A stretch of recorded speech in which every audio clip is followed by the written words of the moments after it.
राधे राधे गुरुजी। जी हम लोग गुजरात से आए हैं। मेरा नाम रिया है।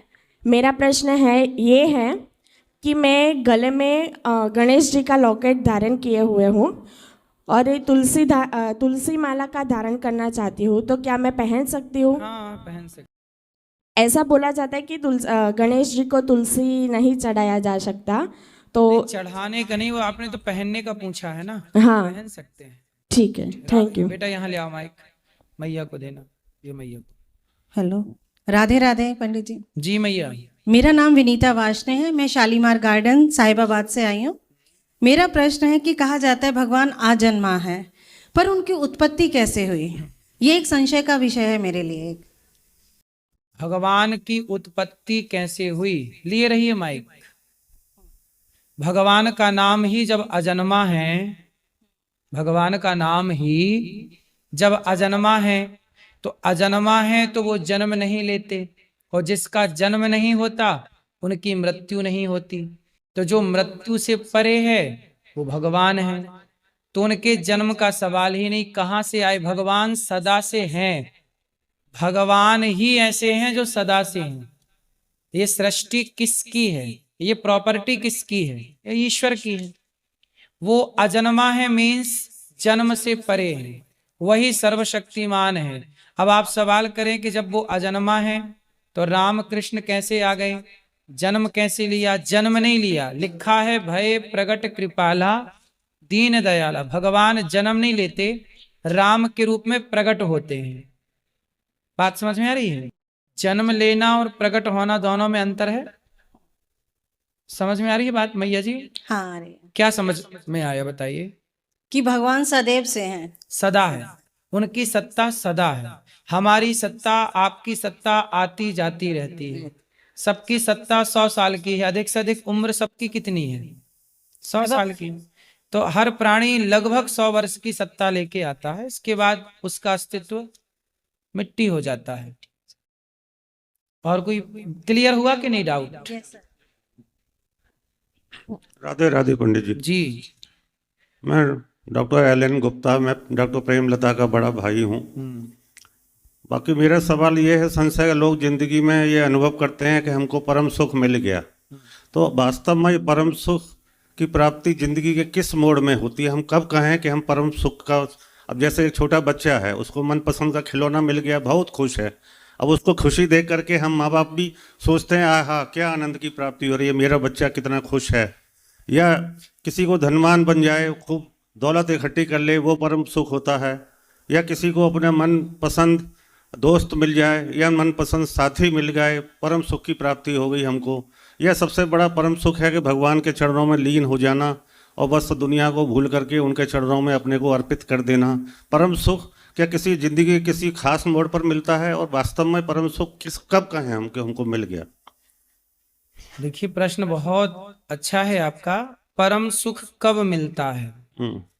लिखा है कि गौधन गजधन बाज धन और रतन धन खान, जब आवे संतोष धन सब धन धूरी समान।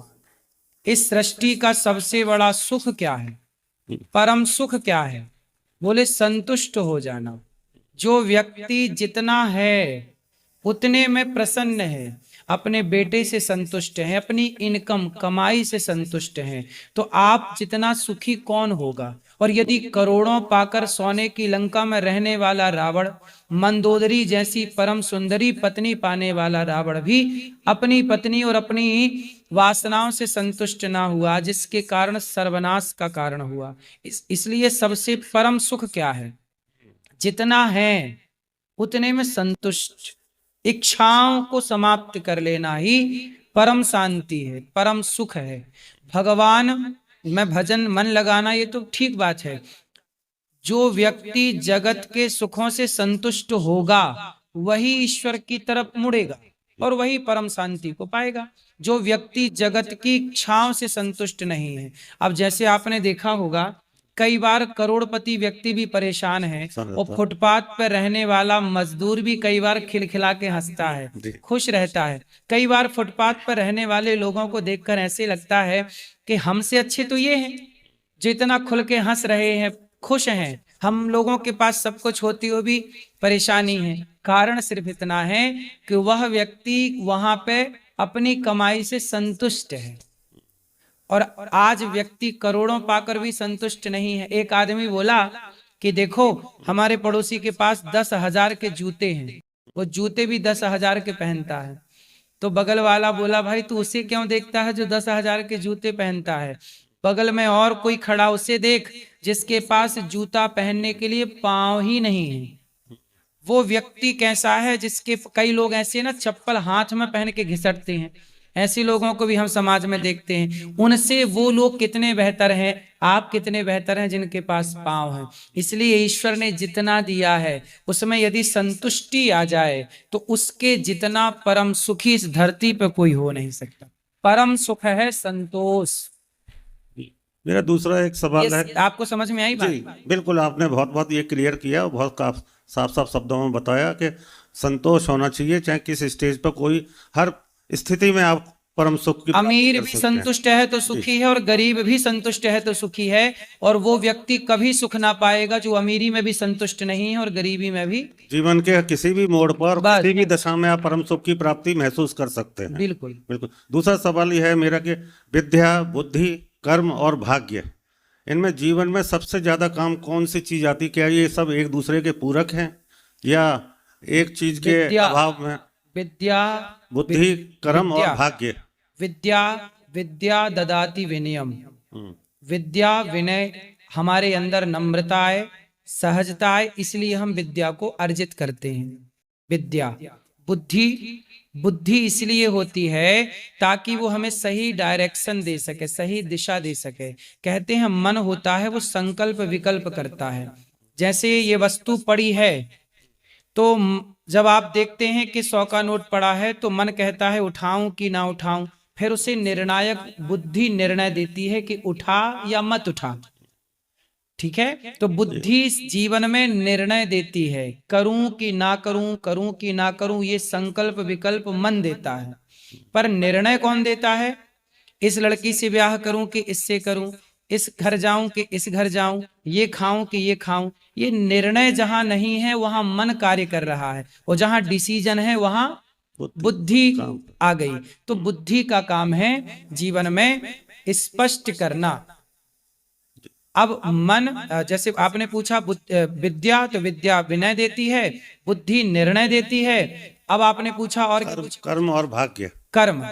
कर्म ही भाग्य का आगे का रूप है। जैसे कर्म 3 प्रकार के होते हैं, संचित, क्रियमाण, प्रारब्ध।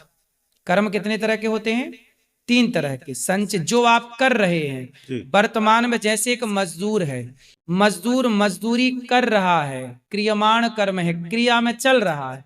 क्रियमाण, जब आप मजदूरी दिन भर करेंगे तो आपको शाम को मिलेगा 500 या 1000 रुपए। तो क्रिया किया, क्रियमाण कर्म से 500 मिले तो 500 हो गए संचित, ये संचित कर्म हो गया। और यही 500 रुपए से जब आप मिठाई लाते हैं, बच्चों को कपड़े लाते हैं, तो यही है भाग्य। हम जो कर्म करते हैं, हमारा किया अच्छा बुरा कर्म ईश्वर की अदालत में संग्रहित हो जाता है, वहां संग्रह हो गया, उसका एकत्र हो गया। वही कर्म जब जो इकट्ठा हुआ था, वही जब हमें मिलने लगा तो वही मिलने को कहते हैं भाग्य। तो भाग्य मतलब चालू हो गया। जो किया था, दशरथ जी ने जो किया, श्रवण कुमार को मारा, तो श्रवण कुमार को जब मारा तब तो वो कर्म क्रियान्वित था। फिर उनके भाग्य में पाप चढ़ गया, कमा लिया ना पाप, मार के शाप लग गया कि जैसे हमें तुमने तड़पाया है ऐसे तुम भी पुत्र के वियोग में। फिर जब मिलने लगा तो वो भाग्य था कि उनके लोग कहते मेरे भाग्य में दुख है। भाई तुमने कर्म गलत किया तो भाग्य गलत बनेगा। कर्म, जो बच्चा एग्जाम में सही लिखेगा तो सही कर्म करेगा तो उसके भाग्य में नंबर भी सही सही आएंगे। अब कर्म ना करे और कहे जी भाग्य में 100 नंबर आ जाएं, तो बिना कर्म के भाग्य में 100 नंबर तो नहीं आ सकते। तो कर्म से ही भाग्य का निर्माण होता है। जी सर, धन्यवाद जी, धन्यवाद जी। नमस्कार राधे राधे जी, मैं डॉक्टर पीएन वार्ष्णेय प्रेमलता का मझला भाई हूँ। मैं ये पूछना चाहता हूँ कि संसार में रहते हुए, कर्म करते हुए हम भगवान की भक्ति किस प्रकार कर सकते हैं? कर्म अगर हम अपनी ईमानदारी से, वो पूरी निष्ठा से अपना कर्म करते हैं, तो क्या ये भगवान की भक्ति नहीं है? अटैचमेंट और डिटैचमेंट में क्या फ़र्क है? देखिए, ईमानदारी से कर्म करते रहना, परंतु कर्म करते हुए किसे देख रहे हैं? भीम भैया जब जरासंध से युद्ध करने गए, भीम और जरासंध जी का क्या हुआ? भीम भैया का और जरासंध का युद्ध हुआ। 27 दिन तक युद्ध चला। आखिरी में भगवान से भीम भैया बोले कि अब मैं बहुत पिट चुका हूं, अब और ना लड़ा जाएगा, ये जरासंध बहुत मार रहा है, अब मैं भाग रहा हूं।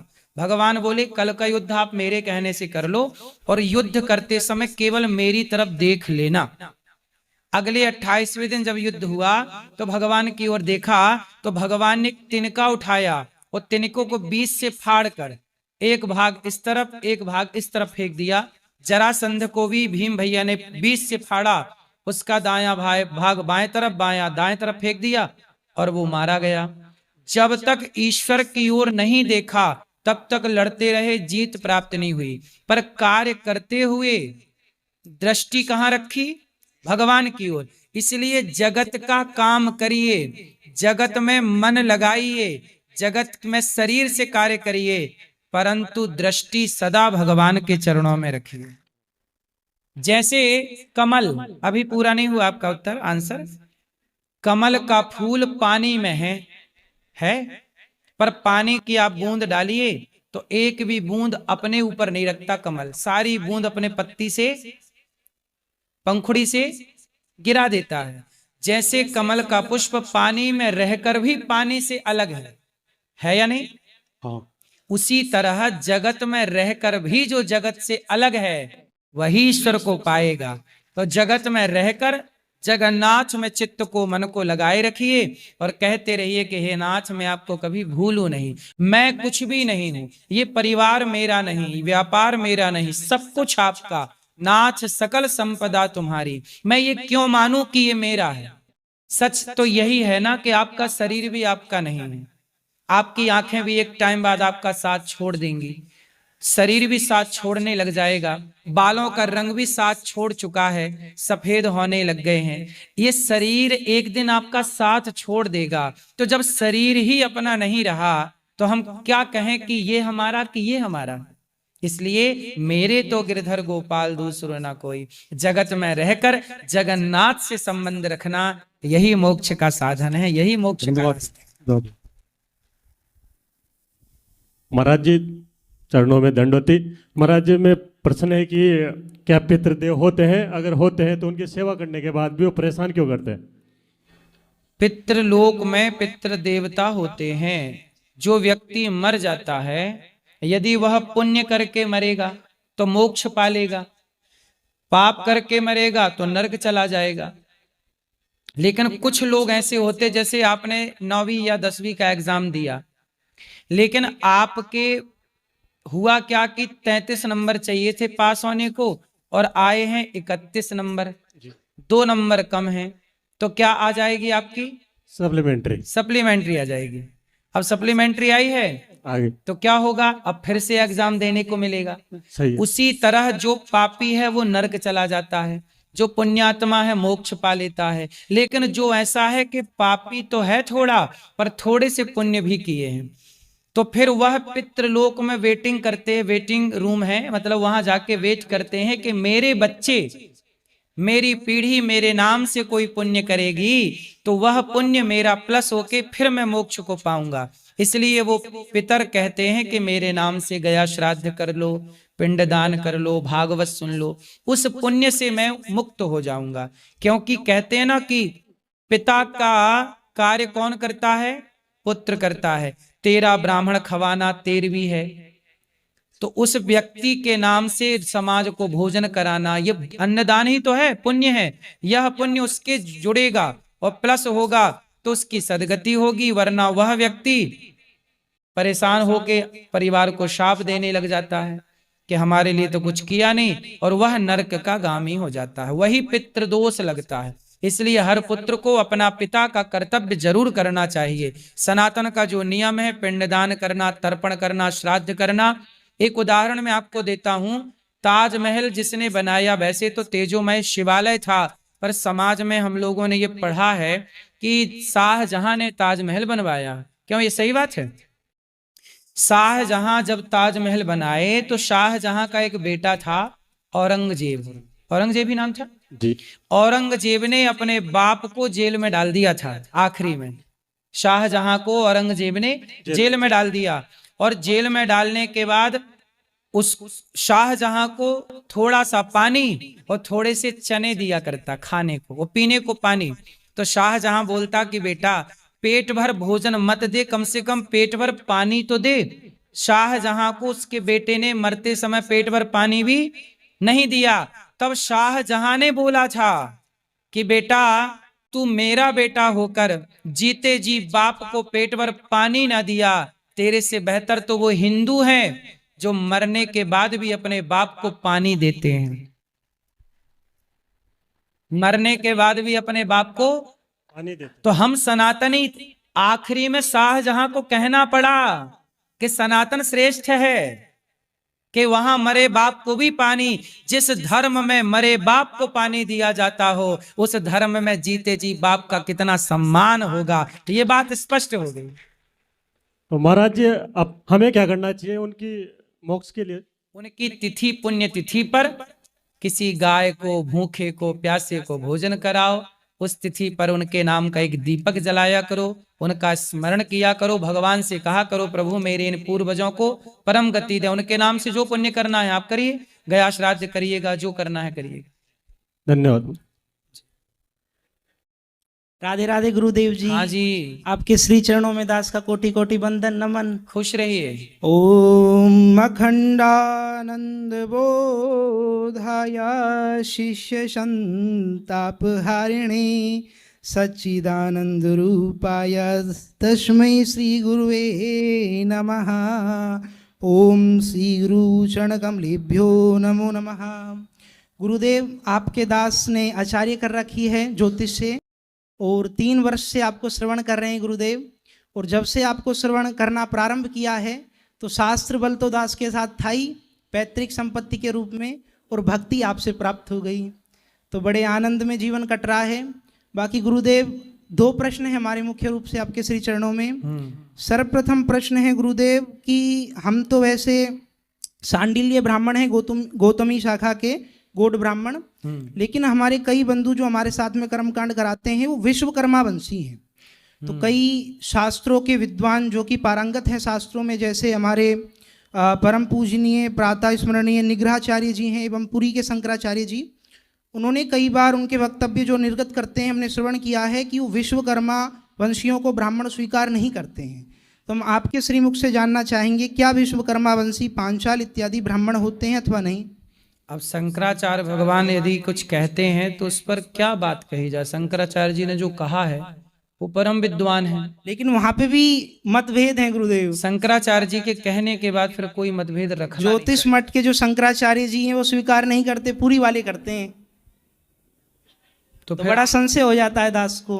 फिर इसके लिए एक काम करिए, एक पुस्तक आती है, जी मैंने पुस्तक ये पढ़ी थी बहुत पहले, जी गुरु। जातियों की पुस्तक आती है एक। अच्छा अच्छा। उसमें सब कुछ है कि कौन को किस में रखा गया है। पुस्तकों की दुकान में एक मिल जाता है, जाति संग्रह। अच्छा गुरुदेव। तो ये पुस्तक है लगभग इस नाम की, उसे आप पढ़िएगा, उसका अध्ययन कीजिएगा। गुरुदेव दूसरा प्रश्न हमारा ये है कि जो ब्राह्मण कर्म कांड से धन अर्जित करते हैं, तो हमारे गुरुदेव पंडित श्री नर्मदेश्वर शास्त्री जी कहते हैं कि कुछ विशेष कृत्य ऐसे किए जाते हैं जिनके द्वारा वो धन प्रयोग करने योग्य बनता है। हालांकि संध्या इत्यादि कार्य हम करते हैं, संध्या स्नानम जपश्येव देवता नाम च पूजनम बलि वैश्व तथा तिथ्यम श्रेष्ठ कर्माणि दिने दिने इत्यादि कृत्य हम करते हैं, परंतु तब भी जिज्ञासा है दास की और कोई कृत्य कर सकते हैं जिससे कि कर्मकांड का धन हमें फले। क्योंकि एक चीज हमने एक्सपीरियंस करी है, जो ज्योतिष के कार्य से धन आता है उत्तम गति को प्राप्त होता है हमारे द्वारा, एवं जो कर्मकांड से आता है वो फलित नहीं हो पाता गुरुदेव। इसलिए कहते हैं ना, दानम दुर्गति नाशनम। जीवन में कोई भी धन कमाए, चाहे गृहस्थ कमाए चाहे किसी भी कार्य से कमाए, उसका कमाया हुआ 5%, 10% यदि उसे आपने परोपकार में लगा दिया, किसी बच्चे को पढ़ाने लिखाने शिक्षा में लगा दिया, तो आपका वह धन शुद्ध हो जाता है और वह परम गति प्रदान करता है। इसलिए दानम दुर्गति नाशनम, दान करने वाले की कभी दुर्गति नहीं होती, वह धन आपको पुण्यात्मा कर देता है। अच्छा गुरुदेव, आपके प्रति हमारे हृदय में विशेष प्रेम है और करीबन 4 माह पूर्व से ये इच्छा थी कि गुरुदेव से मिलें, गौरी गोपाल में जाएं। तो बिहारी जी की कृपा ऐसी हुई कि प्रति माह कोई कर्मकांड हमारा यहाँ पे आ जाता है। अभी ये टीवी साइड में भागवत भी दास की चल रही है। तो गुरुदेव, हमारी इच्छा ये है कि आपके श्री चरणों में कुछ सेवा करने का अवसर हमें मिले, चाहे फिर वो ज्योतिष के माध्यम से, कर्मकांड या किसी भी माध्यम से। ठीक है, जो भी कार्य होगा हम बताएंगे। खुश राधे राधे राधे। यहाँ हाँ, जय श्रीमन नारायण। जय श्रीमन नारायण। मुझे बस ये पूछना है कि जैसे हमारे जो पूर्वज हैं, हम श्राद्ध करते हैं, अब जीते जी तो शायद वो बहुत खुश नहीं रहे, लेकिन हम मरने के बाद उनको जब तक हमको होश है या हम कर पा रहे हैं तब तक तो करते हैं। जैसे मेरे पेरेंट्स, मेरी मदर नहीं है तो मुझे कहा जाता है कि ये डॉटर्स नहीं करती, लड़कियां नहीं करती बट हैं। मैं तो करती हूँ, मेरे हिसाब से वो श्राद्ध नहीं करती। बेटियां भी गया जी में जाके पिंडदान कर सकती हैं, अपने माता पिता ससुर सास सबका। बेटी भी पिंडदान कर सकती है, परंतु केवल गया जी में। गया जी में बेटी को भी पिंडदान करने का अधिकार है। और बाकी घर पर आपका जो बेटा होगा, तो आपका बेटा अपने नाना नानी का सब कुछ कर सकता है। बेटी का बेटा भी पुत्रवत ही होता है। तो जिसके जैसे बेटियां ही बेटियां, किसी बाप की 2 बेटियां हैं या 1 बेटी है, तो बेटी का बेटा ही चिता पे आग लगाता है और वो सारा कर्म करता है। यदि बेटा नहीं है तो फिर दामाद जी करते हैं, क्योंकि दामाद भी पुत्रवत होता है। पर बेटी का बेटा पूर्ण अधिकार होता है नाना का। नाना का पुत्र ही माना जाता है बेटी का बेटा। धन्यवाद। एक और मुझे प्रश्न पूछना है कि कब तक हम श्राद्ध कर सकते हैं? जैसे मुझे ये पता है कि जहाँ भी मेरी मदर गई होंगी, दूसरा जन्म ज़रूर लिया ही होगा, बहुत पुण्य आत्मा थी हमारे लिए। तो इस चीज़ का कब तक उन तक जाता होगा श्राद्ध में, या जिसमें उनकी भी हम तिथि, जब भी आपकी दादी नानी माता पिता सास ससुर, इनकी मरने की तिथि याद रखिएगा। बस जब भी महीने में तिथि आए, हर महीने में करो तो ठीक है, भले उनके नाम से एक दिया ही जला दो, एक गाय को मुट्ठी भर चारा खिला दो हर तिथि पर। नहीं तो साल में जो एक विशेष तिथि आए, विशेष मतलब पितृपक्ष में, तो उस तिथि पर जरूर अपने माता पिता जिनकी जो तिथियां हैं उस तिथि पर हर वर्ष करते रहो, सदा करते रहो।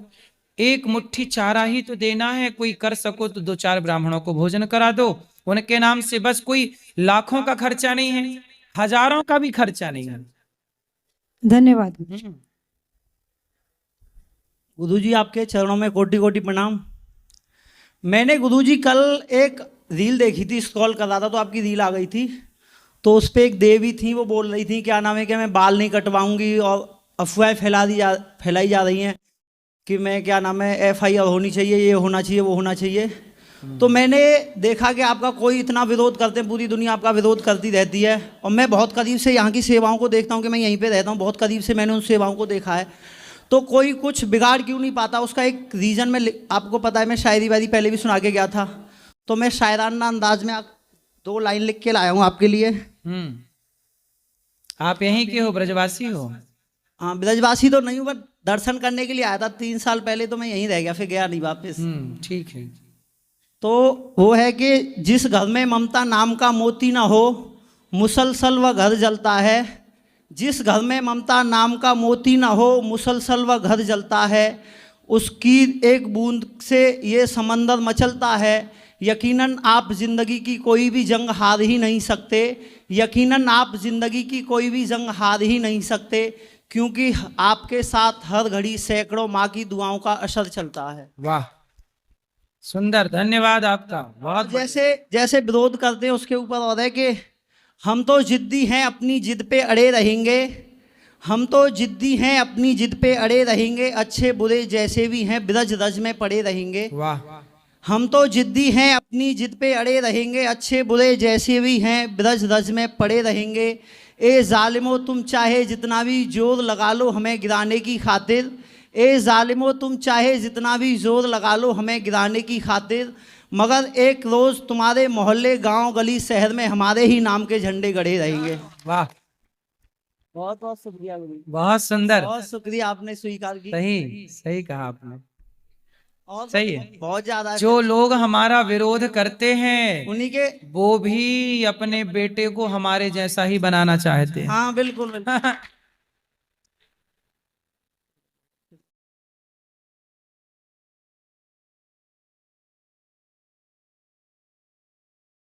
गुरु जी को राम राम। राम राम। कपिल गंगवार हूँ मैं, बरेली यूपी से। और मेरा सवाल है, मनुष्य जन्म की उत्पत्ति क्यों हुई है? किसकी? मनुष्य जन्म की उत्पत्ति क्यों हुई है? आपने एक गाना सुन लिया होगा कि दुनिया बनाने वाले क्या तेरे मन में समाई, काहे को दुनिया बनाई तूने, काहे को दुनिया बनाई, काहे को दुनिया बनाई हे भगवान, काहे बनाए तूने माटी के पुतले, काहे बनाए भगवान ने दुनिया, दुनिया क्यों बनाई, इंसान क्यों बनाए, हम सब होते ही नहीं तो झंझट ही नहीं होती, यही पूछना है। देखो इसका सीधा सा उत्तर है कि जब छोटा सा बच्चा, आप कभी बचपन में बैलगाड़ी देखे हो? जी। बैलगाड़ी के पीछे लटके हो? यस। बचपन में? जी। ट्रॉली के पीछे लटके हो? लटके। ट्रैक्टर जा रहा है, ट्रॉली के पीछे लटक गए, थोड़ा दूर तक गए, फिर उतर के वापस आए। जी। ये किया है बचपन में? बिल्कुल किया है। क्यों किया है?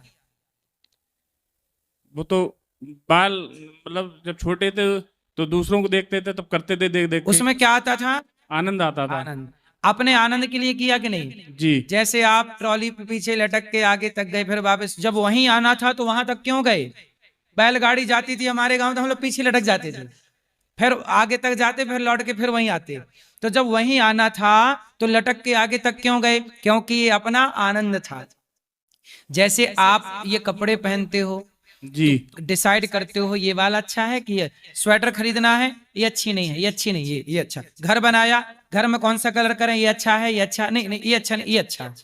आपने हर चीज अपनी पसंद की क्यों? अपने आनंद के लिए, अपनी खुशी के लिए। ऐसे ही भगवान ने ये दुनिया बनाई है, अपने आनंद के लिए बनाई है, सब कुछ आनंद के लिए। आप बनाए, हम बनाए, सब बनाए, अच्छाई बुराई, गुलाब कांटेदार, कांटे कांटे बनाए, गुलाब बनाए, फल बनाए, फूल बनाए, नदी बनाई, सागर, आकाश, पाताल, स्त्री पुरुष, पेड़ पौधे, वनस्पति, सब कुछ बनाया। किसके लिए? आनंद के लिए। भगवान अपने आनंद में रहते, इसलिए भगवान का नाम है आनंद। नंद के आनंद भयो जय कन्हैया